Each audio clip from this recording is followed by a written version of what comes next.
Welcome, albums. Greetings to you in the mighty and matchless name of my Lord and Savior Jesus Christ.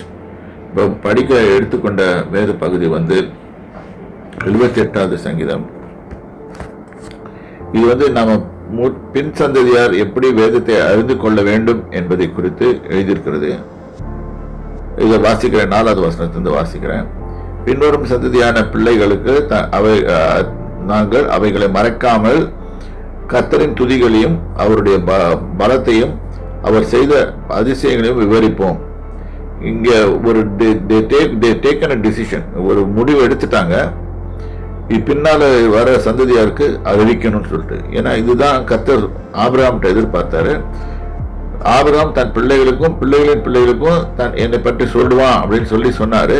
அதுதான் இங்க செய்யறாங்க.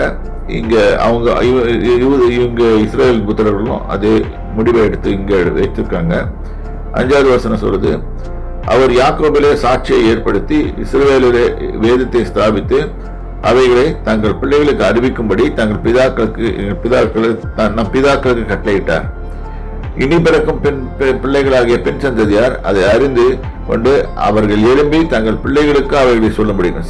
பிள்ளைகளையும் பிள்ளைகளுடைய பிள்ளைகளையும் அப்படி பவர் பண்ணா கிட்டத்தட்ட 40 வருஷம், 40 வருஷத்துலேருந்து இன்னொரு 40 வருஷம், 120 வருஷம் கிளீனாக்கா பண்ணுவோம். ஒவ்வொரு வருஷம் ஜெனரேஷன் ஆஃப்டர் ஜெனரேஷன் இதை தேவனுடைய பற்றி அறியறதுக்கு வசதியாக இருக்கும். இன்றைக்கு நம்ம ஜெனரேஷன்ல ப்ராப்ளம் வர்றதுக்கே ரீசன் என்னன்னா, நம்முடைய பிள்ளைகளுக்கு தேவனுடைய வேதத்தை போதிக்காதது மட்டும்தான். இது போதிக்காமல் இருக்கிறதுனால பிள்ளைகள் தங்கள் சொந்த வழிகளை தெரிந்து கொண்டு போகிறார்கள். ஏன்னா தெரியாமல் பண்றாங்க. ஆகவே நாங்கள் பிள்ளைங்க மேல கோச்சு கொள்ளக்கூடாது.